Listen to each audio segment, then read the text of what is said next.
Noong unang panahon, sa isang maliit na nayon, may isang matalinong monghe na nagngangalang Master Sito.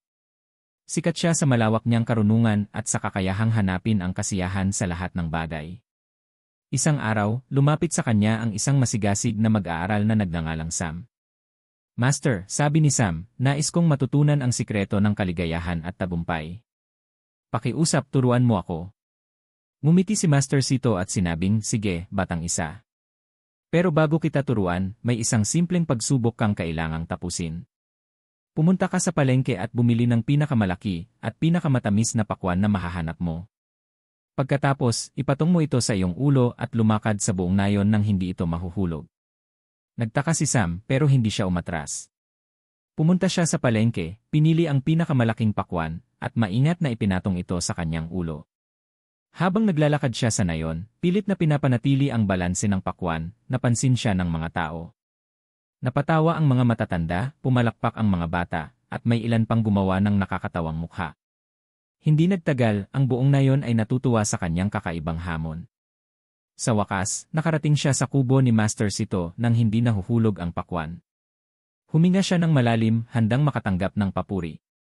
Pero sa halip, biglang tumawa ng malakas si Master Sito, halos maluha sa sobrang tuwa. Mabuti ang ginawa mo, bata, anya. Pero nakita mo ba? Ang sikreto ng kaligayahan at tagumpay ay simple lang. Ang buhay ay parang pagdadala ng pakwan, puno ng hamon, di inaasahang pagsubok, at mahihirap na sandali. Pero kung haharapin mo ito ng magaan ang puso at may kasiyahan, palagi mong mahahanap ang ligaya, kahit sa pinakamahirap na sitwasyon. Napatawa si Sam, napagtanto ang lalim ng aral ni Master Sito. Simula noon, hinarap niya ang buhay na may ngiti, katulad ng ginawa niya habang bitbit ang pakwan.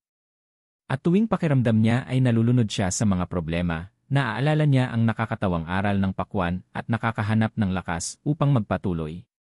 Ang buhay ay isang paglalakbay, kung yayakapin mo ang mga hamon ng may kasiyahan, magiging magaan ang iyong paglalakad. Huwag masyadong seryosohin ang sarili. At tuwing malulungkot ka, alalahanin ang isang bagay na minsang nagpasaya sa iyo. Maraming salamat sa panonood.